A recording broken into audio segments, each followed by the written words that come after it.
Good morning. Welcome to Amir Shakil 5858. I am Amir Budnam. I am thankful to all international news resources and my team.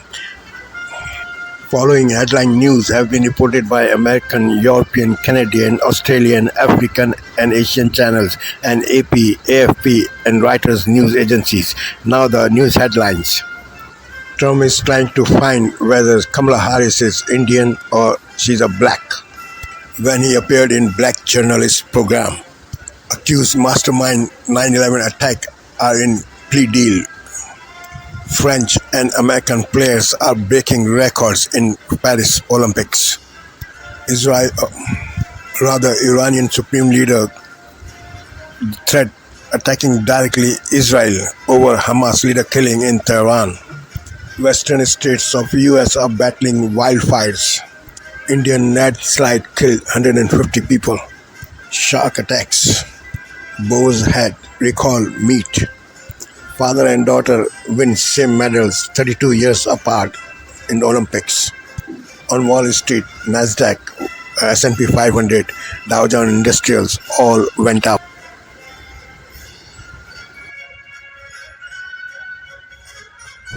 Tonight, several breaking stories as we come on the air. The stunning moment, Donald Trump questioning Kamala Harris's race. Also breaking at this hour, the accused mastermind behind the 9/11 attacks and two co-conspirators had just reached a plea deal. What this means. And the major news from the Olympics tonight, American swimmer Katie Ledecky breaking her own Olympic record. First tonight, former President Donald Trump, defensive and combative as he took questions at the National Association of Black Journalists Convention, questioning Vice President Kamala Harris's race. Vice President Harris is the first black woman and Asian American to serve as vice president. Tonight, the reaction from the White House at what the Harris campaign is now saying. Rachel Scott, who was one of the journalists asking the questions, standing by live in Chicago. We're also tracking breaking news involving the 9/11 accused mastermind Khalid Sheikh Mohammed and two co-defendants held for years at Guantanamo Bay. Tonight, more than 2 decades after the attack, federal prosecutors have reached a plea agreement. Mary Bruce standing by on what this means.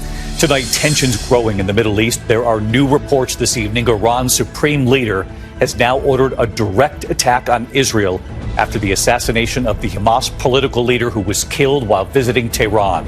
Iran saying it was Israel, and the attack coming just hours after Israel confirmed it killed a Hezbollah commander in Beirut. Here in the U.S., firefighters battling dozens of wildfires burning across multiple states in the West. A large fire turning deadly in Colorado, the victim found in a home. And tonight, California's Park Fire, now twice the size of New York City. The alarming images tonight, the 14-month-old toddler trapped inside a pipe just 12 inches in diameter, up to 12 feet down. The boy survives this, how first responders got him out. The shark bite off Hilton Head Island tonight, 2 shark attacks there just days apart. Tonight, after 34 years in prison, a former inmate goes free for a murder he did not commit. The lunch meat recall tonight, 7 million pounds of deli meat possibly contaminated with listeria.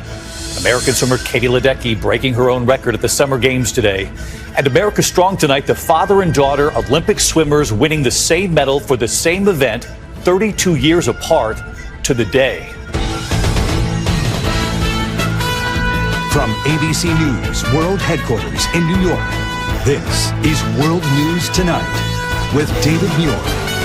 Good evening, and we begin tonight with breaking news on 2 fronts. We have just learned more than 2 decades after the 9/11 attack, the accused mastermind of the attack and 2 co-conspirators have now reached a plea deal with federal prosecutors. What this means in a moment. But we do begin tonight with former President Trump, combative as he took questions at the National Association of Black Journalists Convention in Chicago. Trump questioning Vice President Kamala Harris's race. Vice President Harris is the first black woman and Asian American to serve as vice president. Trump trying to cast doubt on Kamala Harris's racial identity, but was fact-checked on that stage by our own Rachel Scott, who was one of the journalists asking the questions today. Tonight, the White House responding and what the Harris campaign is now saying. Rachel Scott leading us off from Chicago. Tonight, in an often contentious forum before the National Association of Black Journalists, former President Donald Trump challenging Vice President Kamala Harris's racial identity. It came after I asked Trump about his supporters' attacks on Harris as a, quote, DEI hire.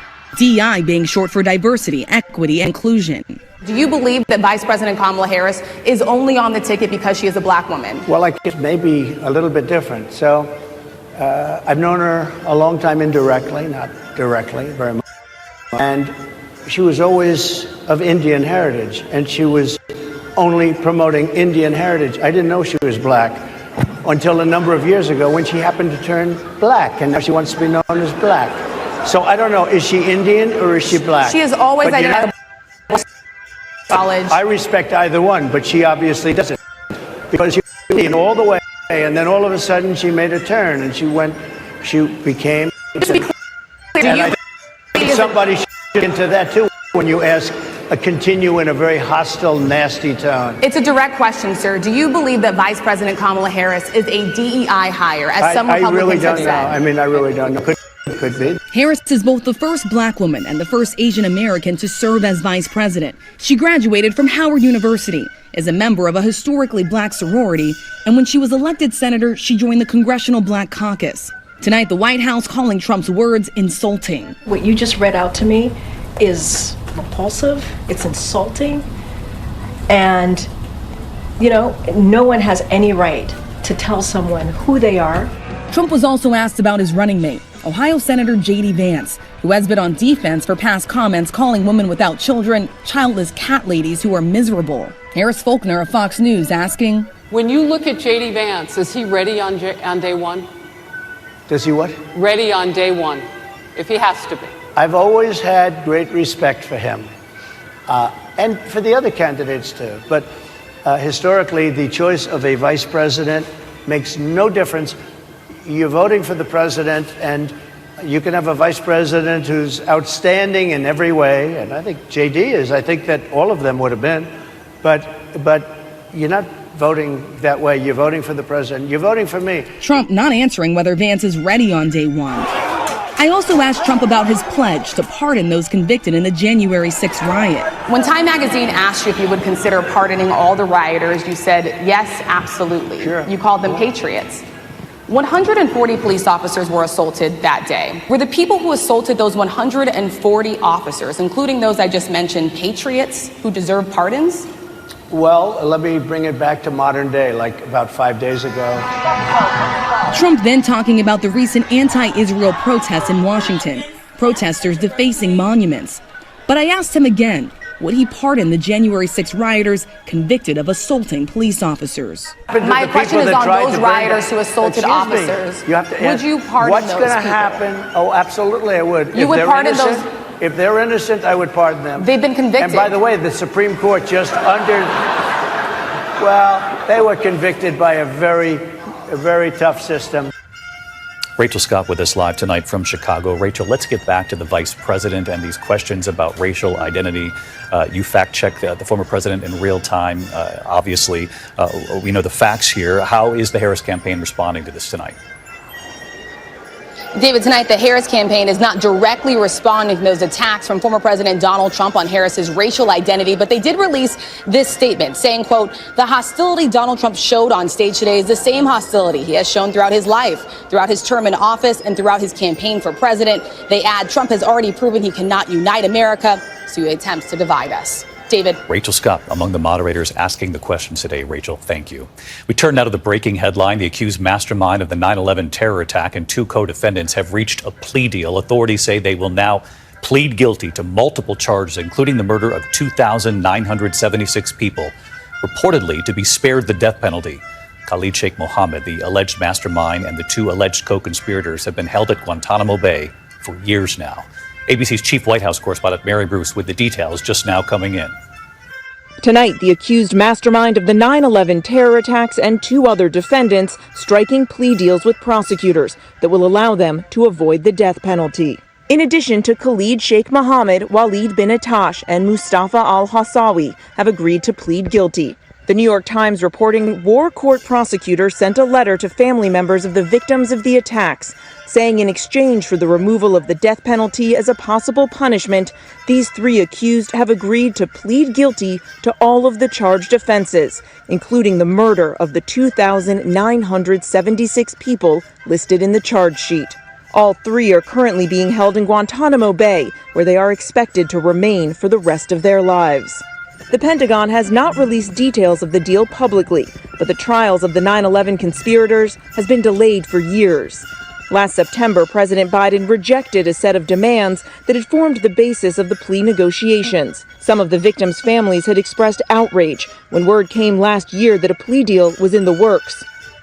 Now tonight, I am told that the president and the White House played no role in this process. The president has now directed his team to consult where appropriate with officials and lawyers at the Department of Defense on this matter, David. Mary Bruce live at the White House with the breaking news. Mary, thank you. To the rising tensions tonight in the Middle East, there are new reports this evening that Iran's supreme leader has now ordered a direct attack on Israel after the assassination of the Hamas political leader who was killed, Iran says, by an Israeli airstrike while visiting Tehran. The attack coming just hours after Israel confirmed it killed a Hezbollah commander in Beirut. ABC's Matt Rivers from Tel Aviv. Tonight, the Middle East on a knife's edge after the top political leader of Hamas was killed in Tehran. Ismail Haniyeh seen smiling yesterday as he attended the inauguration of Iran's new president. Hours later, he was dead. Hamas says Haniyeh died in an airstrike, saying he was hit by a rocket directly in the room where he was staying. Israeli officials have had no public comment on the Tehran attack, but Iran's supreme leader vowed to take revenge. The New York Times tonight, quoting Iranian sources, reports Ayatollah Ali Khamenei has issued an order to strike Israel directly. It all comes just hours after Israel publicly acknowledged targeting and killing a top Hezbollah official in an airstrike in a suburb of Beirut, Lebanon. Both Hamas and Hezbollah are backed by Iran, the two dramatic attacks raising real fears of escalation of an all-out war across the region. Tonight, Israeli leader Benjamin Netanyahu did not mention the Hamas leader's assassination, but said Israel had delivered, quote, crushing blows to Iranian proxies, warned the days ahead would be challenging, and that a, quote, heavy price would be paid by any aggressors. Last April, Iran retaliated against Israel with hundreds of missiles and drones after a deadly Israeli airstrike on the Iranian embassy in Damascus. Most were shot down with the help of the U.S. and others. Today, Secretary of State Antony Blinken saying the U.S. was not aware of or involved in the Tehran attack. What I do know is the enduring imperative of getting the ceasefire, and what I do know is we'll continue to work at that every day. But the slain Hamas leader Haniyeh was a key figure negotiating with Israel on a potential ceasefire and hostage exchange. The fate of those talks now in doubt. One senior Hamas official said today a deal had been, quote, close, but that the talks were now, quote, meaningless. Here in Israel tonight, hostage relatives tormented by what might be next. We, as hostage families, as you can imagine, are just pawns in this game that's been going on for so tremendously long. It's just unthinkable. Let's bring in Matt Rivers from Tel Aviv tonight. Matt, these families of the hostages understandably distressed by the impact of this killing of a Hamas leader who was involved in these potential ceasefire and hostage talks. And now tonight, the Ayatollah's threat of revenge on Israel, all of this obviously extremely concerning there. Yeah, David, these families involved in all this extremely concerned about the assassination of such a crucial figure in these negotiations, potentially having a negative impact on the ability to get to a ceasefire deal. Meanwhile, you have all these looming threats from Iran, reports of the Ayatollah green-lighting a direct attack against Israel, all of it making for a very tense night in this part of the world. We're thinking about all those families and the mother who said we are just pawns in all of this. Matt Rivers again tonight from Tel Aviv. Matt, thank you. Meantime, back here in the U.S., firefighters are battling dozens of wildfires burning across multiple states in the West. A large fire turning deadly in Colorado. The victim found in a home. And tonight, California's Park Fire is now twice the size of New York City. ABC's Mola Lengi from the fire zone again tonight. Tonight, dozens of massive wildfires scorching the West, already destroying hundreds of homes, forcing thousands to flee. And now, the National Weather Service is warning of a dangerous heat wave. North of Sacramento, the Park Fire, now twice the size of New York City and still less than 1/5 contained, a full week after it broke out. At least 3 major wildfires now burning in Colorado, forcing hundreds to evacuate. The governor calling up the National Guard.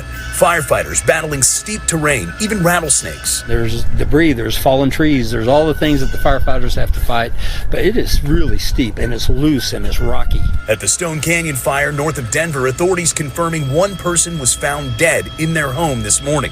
Now, the heat wave set to raise temperatures and the fire danger. Experts say human-amplified climate change is making heat waves longer, more intense, and more frequent. Well, as you can see, David, this is something firefighters continue to deal with, these spot fires that continue popping up with the potential of quickly spreading. And it's something they'll have to continue to deal with for weeks to come, David. Mola Lengi reporting in from Butte County, California. Mola, thank you. We turn tonight to history made in Paris, day 5 now of the Olympic Games. American swimmer Katie Ledecky taking gold in the 1500 freestyle competition, breaking her own record. ABC's foreign correspondent James Longman from Paris tonight. Tonight, swimming legend Katie Ledecky showing her dominance in the 1500-meter freestyle, shattering her own Olympic record and winning her 8th gold medal. The grueling race goes for just under a mile, but Ledecky a master, leaving the other swimmers in her wake, winning by more than 10 seconds. She looks very comfortable out front right now. Yeah, she sure does. This event is now just 2 Olympics old, and Ledecky its only winner. She took gold during the inaugural event in Tokyo.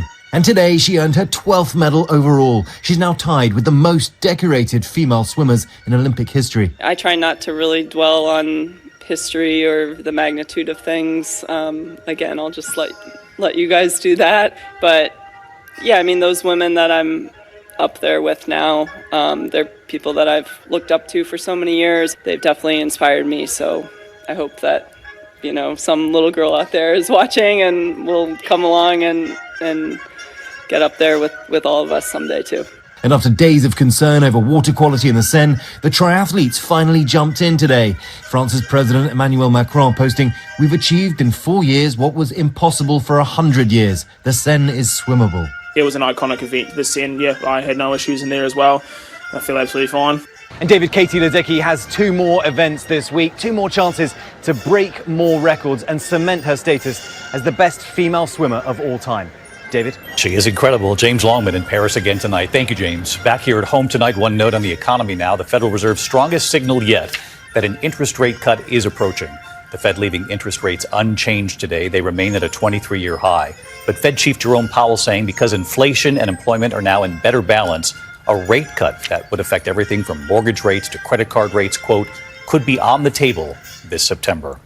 When we come back tonight, the harrowing rescue of a 14-month-old toddler trapped inside a pipe just 12 inches in diameter and up to 12 feet deep. How first responders got him out, and you'll see this in a moment. Then the shark attack right off Hilton Head Island tonight. 2 shark attacks, in fact, just days apart. Tonight, hear the dramatic rescue of a 14-month-old toddler north of Wichita, Kansas, trapped inside a pipe just 12 inches in diameter and up to 12 feet deep. Body camera video showing first responders in the family's front yard right there. The boy stepping on a loose cover and falling into the pipe. Rescuers tying a rope to a smaller pipe, guiding it down, slipping it around him, and then pulling him out unharmed. His family, of course, grateful and saying he was back to his playful self just minutes later. Incredible. In St. Louis, a prisoner wrongly convicted of murder going free after 34 years behind bars for a crime he did not commit. Christopher Dunn released last night, his family waiting for him. He called his release surreal, saying he never gave up hope. He was sentenced to life in prison for shooting and killing a 15-year-old boy in 1991, a judge overturning his conviction after new evidence emerged. When we come back here tonight, the lunch meat recall, an additional 7 million pounds of deli meat, and the shark attack right off Hilton Head Island. To the index of other news is tonight the deli meat recall. Boar's Head is expanding its recall to include an additional 7 million pounds of deli meat, possibly contaminated with listeria. At least 34 illnesses have been reported in 13 states. 2 patients have died since the start of the outbreak. The recall includes multiple deli products, including ham, bologna, and liverwurst. We have much more on our website for you. We have learned tonight there was a shark attack off South Carolina's Hilton Head Island. A swimmer recovering after a shark bit him on the foot. While he was wading chest deep in the water, he got himself back to the beach. He got 9 stitches to close the wounds. Authorities say 2 shark attacks occurring there just days apart. When we come back tonight, America Strong, the father and daughter winning the same Olympic medal 32 years apart to the day. Funny tonight here, America Strong, like father, like daughter at the Olympics. Tonight, the extraordinary Olympic achievement now shared by both a father and daughter. Team USA swimmer Catherine Burkhoff winning bronze in the 100-meter backstroke. There she is with her medal at the podium. And now, take a look at this image. Her father at the 1992 Summer Olympics in Barcelona, 32 years ago to the day. David Burkhoff, incredibly, he won the bronze medal for the same event, the 100-meter backstroke. All these years later, after the win this time, Catherine saying of her dad, "He was my first inspiration. I wouldn't be where I am today without him. It's been really special to follow in his footsteps." And his advice? Catherine saying he's been very supportive, just trying to remind me to stay in my own lane and remember why I'm doing what I'm doing, just to do it for myself and no one else. Her teammates saying they've been inspired by the special father-daughter bond as well. Regan Smith, who won silver, saying, "I'm so proud of Catherine and the legacy that she has upheld. I know that he is so unbelievably proud of her too." Tonight, that daughter and now Olympic medal winner saying, "I'm just grateful that he got to be here to watch and grateful for my parents' support along the way." Tonight, like father, like daughter at the Olympic Games, a second bronze medal for that family, 32 years to the day. Another family of underachievers. An incredible story, a father and daughter making us proud. See you tomorrow night. Good night. Thank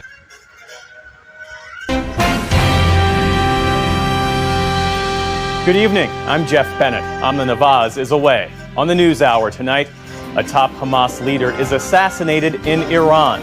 The implications for the war in Gaza and the broader Middle East. Donald Trump and Kamala Harris try to make inroads with voters in crucial swing states ahead of November's election. And Judy Woodruff takes a closer look at whether the news media is making political polarization worse. I think a lot of people now turn to the media to be reinforced in what they believe, rather than to learn something new.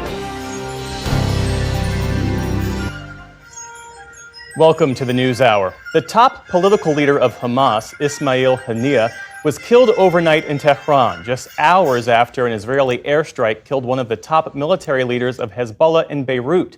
Taken together after 10 months of war in Gaza, the attacks escalated fears that a simmering regional conflict could explode into a new and more dangerous phase. Nick Schifrin starts our coverage. In the hours before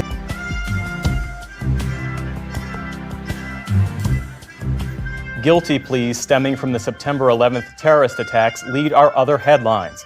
Defense Department officials say Khalid Sheikh Mohammed and two of his accomplices have agreed to plead guilty to charges related to the deaths of nearly 3,000 people. The men have been in U.S. custody in Guantanamo Bay for more than 2 decades.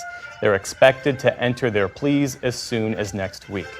In Colorado, authorities say one person has been killed in a wildfire north of the town of Lyons. The Stone Canyon fire erupted yesterday afternoon. Earlier today, it was listed as 0% contained as 150 firefighters battle the blaze. To the north, the larger Alexander Mountain Fire is also spreading. They're among the nearly 100 large fires burning across the western U.S. Meantime, in California, some people returned to their scorched communities after the massive Park Fire barreled through. That includes the town of Cohasset, which is now unrecognizable. This community is going to need a lot of support and a lot of aid. There are people that live up here with little to no means, and they just lost kind of everything that they owned or everything that they ever had. In the Northeast, it's a very different picture. More storms are in the forecast in northern Vermont as residents clean up the mess left by debilitating rain and flooding. The state's governor said today that crews are still rebuilding after severe flooding hit earlier this month. Seeing all the progress they've made since the flooding 3 weeks ago being washed away again, it probably feels much worse than a punch or a kick.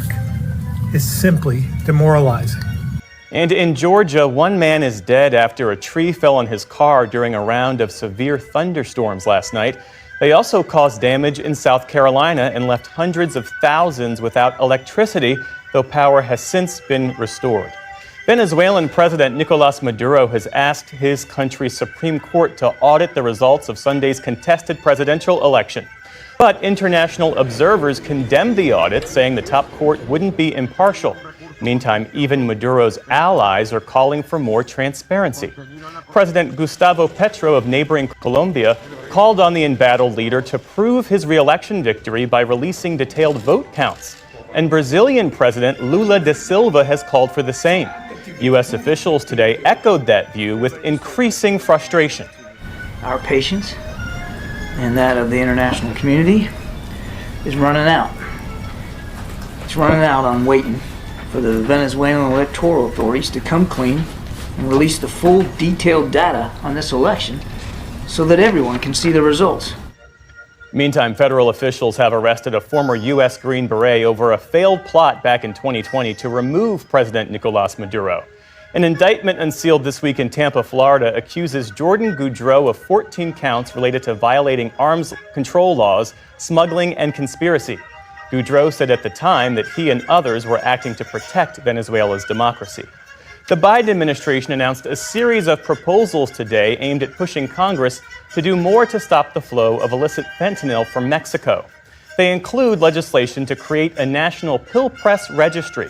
That's to track machines that could make the pills, classifying fentanyl as a Schedule I drug, which would increase penalties for traffickers, and tightening rules on small packages coming into the U.S.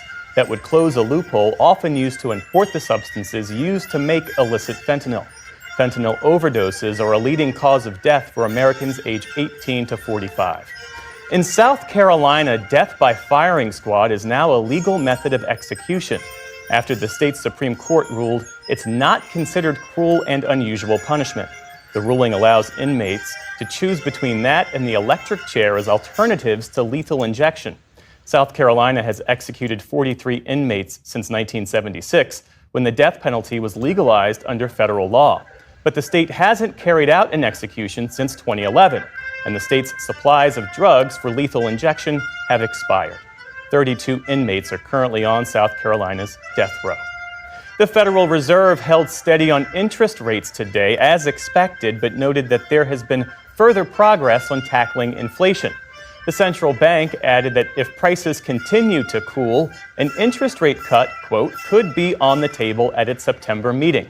But Chair Jerome Powell noted that nothing is guaranteed. Certainty is not a word that we have in our business. We get a lot of data between now and September, and it isn't going to be one data read or even two. It's going to be the totality of the data, all of the data, and not just and then how is that affecting the outlook and how is it affecting the balance of risks? That's going to be the assessment that we do. Powell also said that maintaining a solid labor market will be part of the Fed's considerations when it comes to any action on interest rates. The next U.S. jobs report is due out on Friday. Wall Street, meantime, welcomed those signals that a rate cut could be coming soon. The Dow Jones Industrial Average added nearly 100 points, inching closer to that 41,000-point level. The Nasdaq jumped more than 450 points as big technology stocks surged. And the S&P 500 enjoyed its best day in 5 months. Still to come on the NewsHour, how the news Americans consume is contributing to political divides, and the latest on the athletes going for the gold at the Paris Olympics.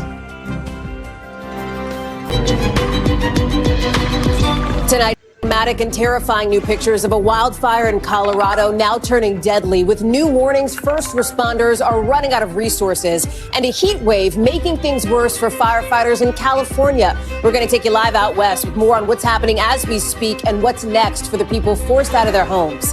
Then the combative and controversial appearance by former President Trump at a conference for black journalists, questioning Vice President Kamala Harris's own racial identity and suggesting any running mate pick is basically irrelevant to voters. We're live with both candidates on the trail tonight.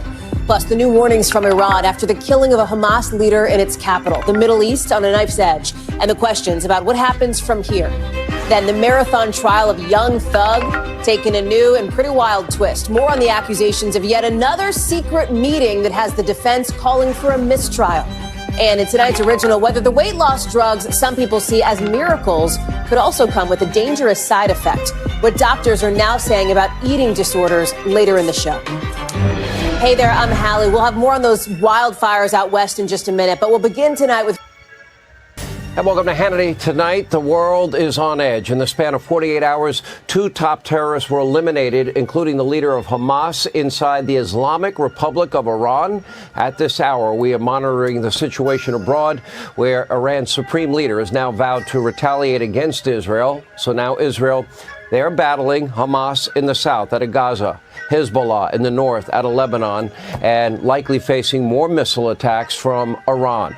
And the Democrats, they are now running a presidential candidate that thinks Israel should not defend itself, they're constantly lecturing them to show restraint, and we should have the courage to never again use the term radical Islamic terrorism. Things have gotten extraordinarily dangerous around the globe, and they might get worse. Back at home, Democrats, the state-run media mob, they are prioritizing identity politics. Today, former President Trump participated in a panel at the National Association of Black Journalists, and that was a conference in Chicago. And apparently, ABC reporter Rachel Scott was not happy about it. In fact, she didn't open with, Mr. President, I hope you're feeling better after your assassination attempt. No, she opened the question and answer session with several hostile allegations. Take a look. I want to start by addressing the elephant in the room, sir. A lot of people did not think it was appropriate for you to be here today. You have pushed false claims about some of your rivals, from Nikki Haley to former President Barack Obama, saying that they were not born in the United States, which is not true. You have told 4 congresswomen of color who were American citizens to go back to where they came from. You have used words like animal and rabid to describe black district attorneys. You've attacked black journalists, calling them a loser, saying the questions that they ask are, quote, stupid and racist. You've had dinner with a white supremacist at your Mar-a-Lago resort. So my question, sir, now that you are asking black supporters to vote for you, why should black voters trust you after you have used language like that? Well, first of all, I don't think I've ever been asked a question in such a horrible manner. The first question. You don't even say, hello, how are you? Are you with ABC? Because I think they're a fake news network, a terrible network. And I think it's disgraceful that I came here in good spirit. I love the black population of this country. I've done so much for the black population of this country, including employment, including opportunity zones with Senator Tim Scott of South Carolina, which is one of the greatest programs ever for black workers and black entrepreneurs. Well, maybe if ABC was an honest network and they had fair journalists, maybe President Trump's real record with African Americans would be front and center, because he has a strong record. Also, maybe it's time for Donald Trump to reject any appearance at ABC. For example, why would he show up at their debate if the, quote, journalists clearly have opinion and want to debate Donald Trump themselves? And maybe he should just accept the Fox News channel's offer to debate. The first debate was on CNN. Why not have the second one on Fox News? But back to my point. Under President Trump's administration, well, black unemployment in America hit a record low. The wealth gap was closing and income was rising. He said record high after record high unemployment for African Americans, Hispanic Americans, Asian Americans, women in the workplace, and African American youth unemployment. New special economic opportunity zones spurred development in predominantly African American neighborhoods that Democrats had long given up on. Under President Trump, federal funding for historically black colleges and universities, that hit an all-time record high. And criminal justice reform, spearheaded by Donald Trump, it freed countless of African Americans who are serving lengthy prison sentences for nonviolent crimes. We called it disparate sentencing that they were experiencing. President Trump also granted clemency and pardons to many African Americans, including prominent African Americans, also including the great-grandmother, Alice Marie Johnson. Who could forget that moment? Who was sentenced to life in prison for one drug-related charge. But ABC's Rachel Scott wasn't interested in any of that. And apparently neither was the reporter from Semaphore. Take a look. I'm going to get my J.D. Vance question in. To your point and to Rachel's point, he, has a lot of opinions about childless women like myself or divorced people like yourself. Do you think, I mean, my But point at is least here. it was said in a friendly manner. My point is. He does have a sense of humor. You got to give it to him. Ignore the noise. This election does need to be about the issues and beliefs and performance of both candidates. Now, but what the state-run media mob will never focus on is Kamala Harris, her track record, her in her own words, and her extreme beliefs. The media refuses to vet her political positions, which now seem to change with regularity, which is somewhat laughable. She wanted to ban private health insurance and, of course, Medicare for all, and now she doesn't. She sponsored the bill in the Senate with Bernie Sanders. She wanted to abolish ICE, even comparing them to the KKK. Now she wants to give them more funding. She wanted to reimagine public safety and the police and take police off the street, praised LA for defunding the police, and now she no longer supports that, she says.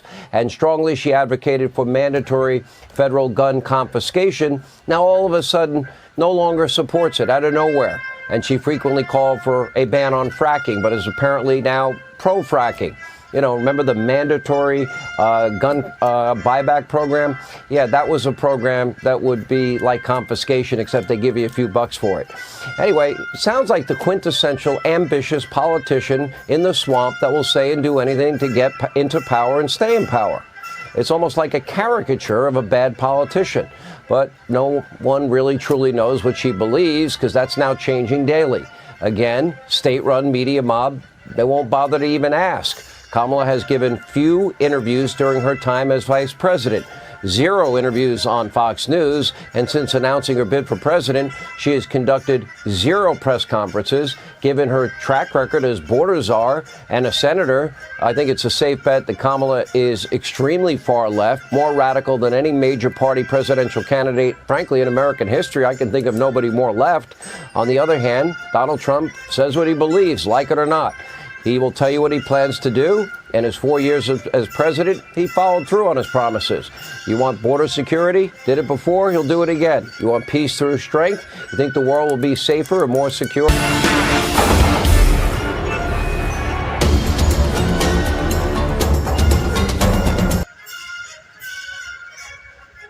Of Kamala Harris. I didn't know she was black.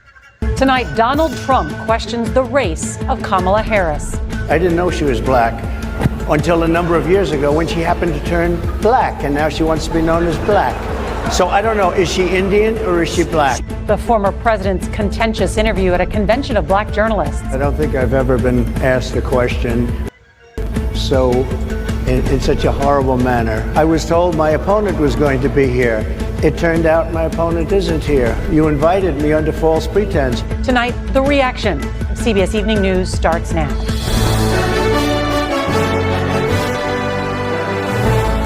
You just heard it. Former President Trump says Vice President Kamala Harris happened to turn black a few years ago, questioning her racial identity as he takes questions from the National Association of Black Journalists. Good evening, I'm Norah O'Donnell, and thank you for being with us. We start tonight with a fact check. The vice president's heritage is both Indian and Jamaican. But that didn't stop the Republican presidential nominee from accusing her of downplaying parts of her identity during the combative interview in front of a jeering crowd.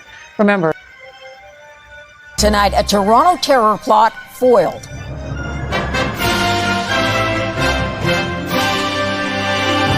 The father and son arrested with a machete and axe. We're in the advanced stages of planning a serious, violent attack in Toronto. Taken out in Tehran, a top Hamas leader killed. These reports certainly don't help with the temperature going down. Fueling fears of a wider war. Donald Trump questions his rival's race. So I don't know, is she Indian or is she black? Plus, Team Canada beats the odds on the pitch in Paris, but the spying scandal hovers on the sidelines. You take your medicine if you're those Canadian players, and you keep forging ahead. And MIA for over a decade. I got a goosebumps just like now. I couldn't believe it. The cat that came clawing back. Clawing back.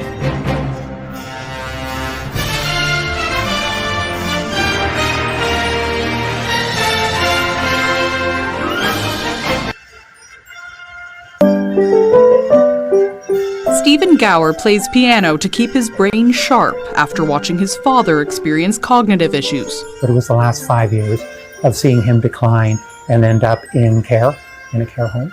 So that's something that really made me aware of dementia. Gower maintains a balanced diet, avoids alcohol and smoking, and regularly does yoga. So many of these things really just translate day to day into being healthier, feeling better.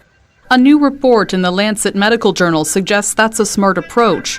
Research shows modifying more than a dozen risk factors might prevent or delay nearly half of dementia cases. Those well-known threats include physical inactivity, hearing loss, smoking and excessive drinking, and a lack of social contact. People who keep themselves active and healthy are much less likely to get these illnesses at all. The Lancet team identified 2 new risk factors as well. One is high cholesterol, a condition where fatty deposits build up in your arteries. Diet changes and exercise can help reverse it. Emerging research also shows vision loss is a risk, including conditions like cataracts. There's actually a lot of visual conditions and hearing conditions that are actually quite treatable. This geriatrician says it's important to get regular screenings, but that's not always easy. We need to make sure that every Canadian has access to a primary care provider, that we have the right mix of specialists, including geriatricians. That's the most important thing. Despite those barriers, Gower says it's never too late to change your lifestyle. You may have to start small. Again, it may not involve buying a piano and taking lessons and torturing yourself with music, but there's so many other ways to keep your brain active and engaged. Little changes that could have big impacts. Lauren Pelly, CBC News, Toronto.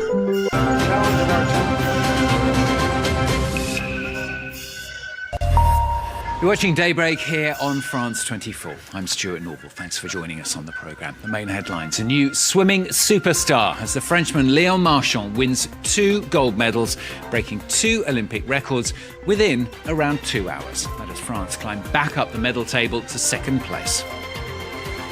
Iran's supreme leader to lead funeral prayers for the Hamas leader Ismail Haniyeh, assassinated in Tehran yesterday. Hamas's leaders now trying to decide who will replace him. I'll talk to our chief foreign editor, Rob Parsons, shortly. And Donald Trump falsely suggests that Kamala Harris has misled voters about her race. Trump saying Harris has in the past only promoted her Indian heritage.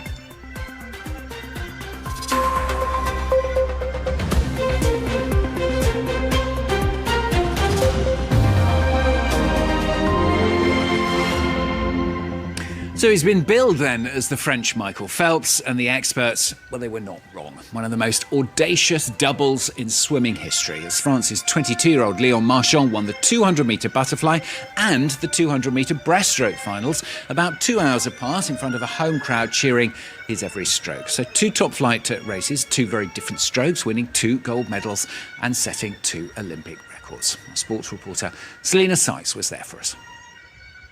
History has been made as Léon Marchand becomes the first ever swimmer to win gold medals in both the 200-metre butterfly and breaststroke, all on the same evening. Not even the great Michael Phelps ever attempted such a feat. The programme had to be changed at the Nanterre Arena for Léon Marchand to even try to attempt such a feat, and he did it whilst breaking 2 Olympic records in front of a raucous home crowd at Nanterre Arena, starting with the 200-metre butterfly, where he saw off his closest rival and the world record holder, Christoph Malik from Hungary, with an exceptional final 50 metres from the young Frenchman. He collected his gold medal and was back in the pool again for the 200-metre breaststroke, this time beating Australia's Zach Stablety-Cook, who won the gold back in 2021 at Tokyo, as the crowd went absolutely wild as they saw the making of a great new swimmer here, a legendary swimmer who will be writing his name into history this evening in Nanterre. And that's not where the story ends for Léon Marchand, of course, because he already had 1 medal under his belt before this evening in the 400-metre individual medley, and he'll be going for a 4th gold medal on Friday as he competes in the 200-metre individual medley. Selena Sykes here. Well, meanwhile, the American great Katie Ledecky has admitted it doesn't get any easier. After powering to an Olympic 1,500 metres freestyle title, she surged home in a new Olympic record, more than 10 seconds ahead of the rest. It adds an 8th gold medal to her tally collected over 4 Olympics. She is the first woman to ever do that. Well, in all, France won 8 medals yesterday. 3 of them were gold. Cassandre Beaugrand won the gold medal in the triathlon, with medals coming as well in BMX freestyle, judo, and the French sabre team took bronze as well. So it leaves France then jumping back up the medal table, reclaiming the team's second place. China still at the top, with Japan, Australia, and Great Britain also doing well. It's been announced that Iran's Supreme Leader Ali Khamenei will lead funeral prayers for the Hamas leader Ismail Haniyeh in the capital Tehran later.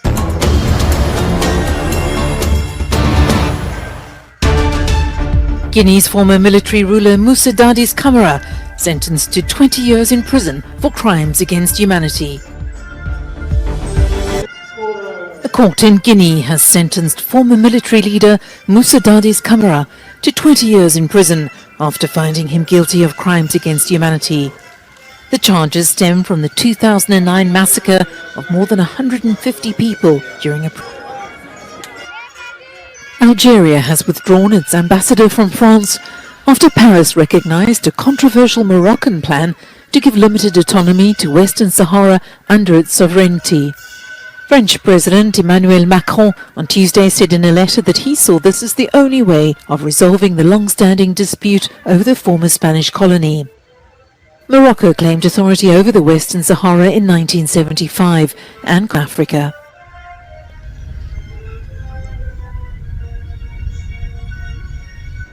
The United Nations Security Council has unanimously lifted an arms embargo on the Central African Republic. It was imposed in 2013 when mainly Muslim rebels ousted the president, prompting reprisals from mostly Christian militia. The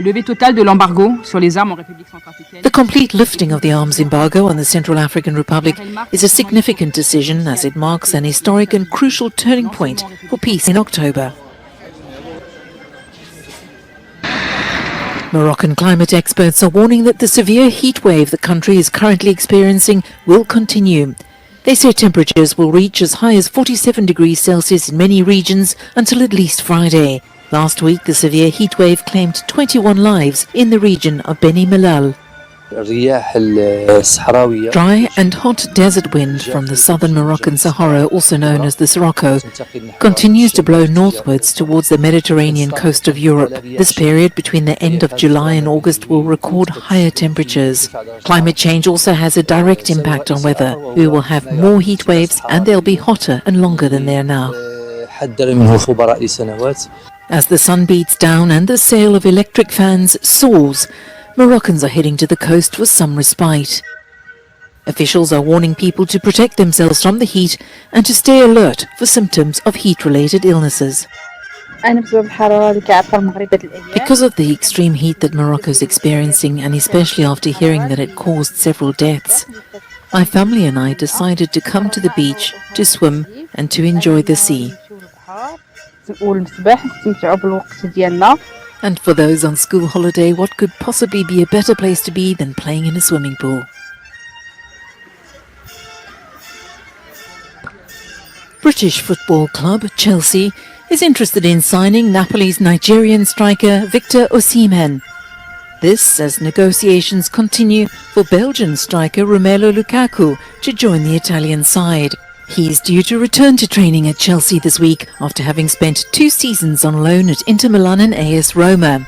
Chelsea had said it was not willing to pay Osimhen's release fee from Napoli, but might take him on loan. But a potential deal for a swap of the 2 players could be revived. Lukaku's exit from the British club to Napoli would free up money on Chelsea's wage bill, raising the possibility of a deal on Osimhen. Football watchers say the most likely scenario would see the Nigerian striker move to Chelsea on an initial loan with an obligation to buy him at the end of the season. Both players are training away from their respective squads amid the uncertainty over their futures.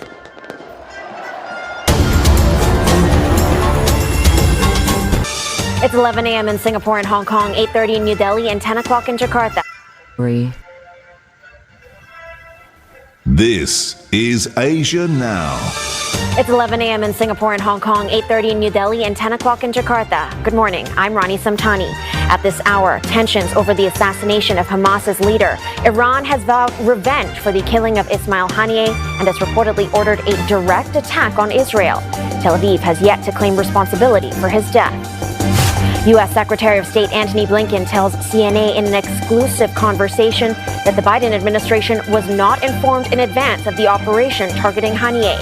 He insists that Washington's priority is to secure a Gaza ceasefire deal. And the death toll from landslides in India's Kerala state rises to more than 160. Politicians trading a war of words over whether warnings were issued ahead of the disaster.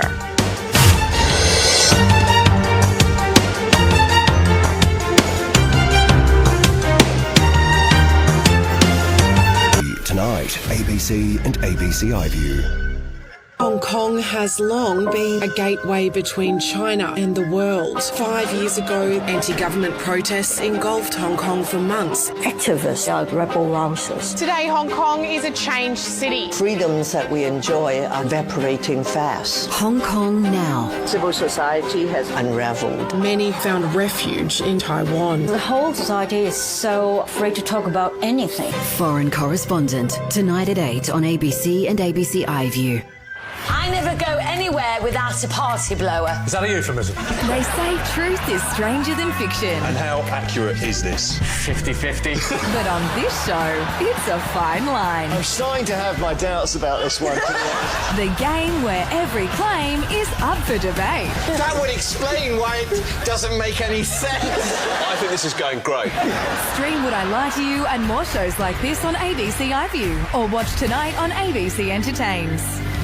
In the collection of the British Museum, you will find one of the most curious objects in the world, the Haida Sphinx. Unravel the shocking secrets of a tiny island. Our history on Haida Gwaii is very complex. We lost a lot of our culture. Smallpox wiped out a lot of people. Art collectors came to the islands like a treasure hunt. Despite the genocide happening, we are still here. We need to put the truth out there. We need to tell our own stories. Stuff the British Stole, Monday at 8 on ABC and ABC iView.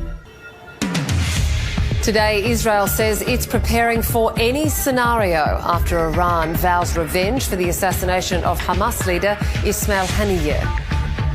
And a warning from home, the government tells Australians in Lebanon to get out before the situation deteriorates further.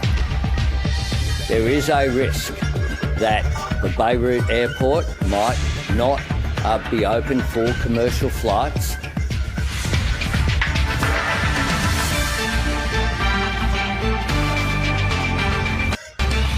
The government to do more for Indigenous Australians, with only 5 of 19 Close the Gap targets on track.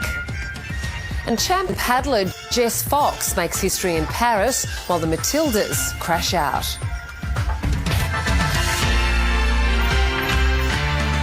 Hello and welcome to ABC News. I'm Catherine Robinson. Iran's supreme leader has vowed retribution for the assassination of Hamas's political leader in Tehran. The militant group says Israel is responsible for the attack on Ismail Haniyeh in the Iranian capital after he attended the inauguration of the country's new president. Iran's Revolutionary Guard says an airborne projectile was used to strike. The supreme government are vowing to avenge. Will be very harsh and very.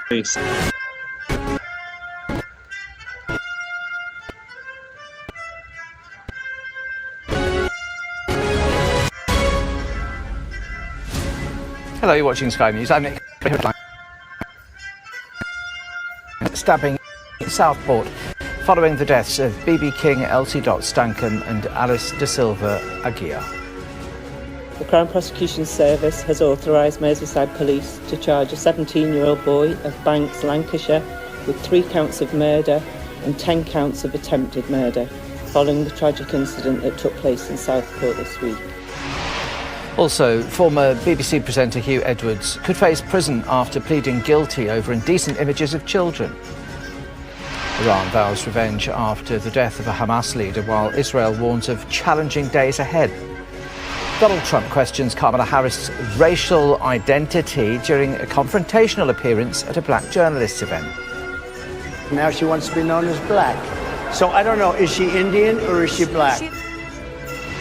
Plus, a midweek medal fest in GB in Paris, including 2 sensational last gasps.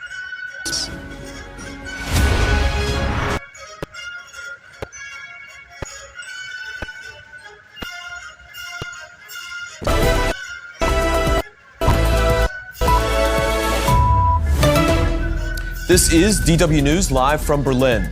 Iran is set to hold a funeral for Hamas chief Ismail Haniyeh in the coming hours. Following Haniyeh's assassination in Tehran, protesters denounce Israel, who they suspect is behind the attack. Iran is vowing revenge. As fears grow of a wider regional conflict, Israel says it is prepared to respond to any threat. Also coming up, a plea deal for the man accused of masterminding the September 11th terror attacks in the U.S. Khalid Sheikh Mohammed and 2 other detainees.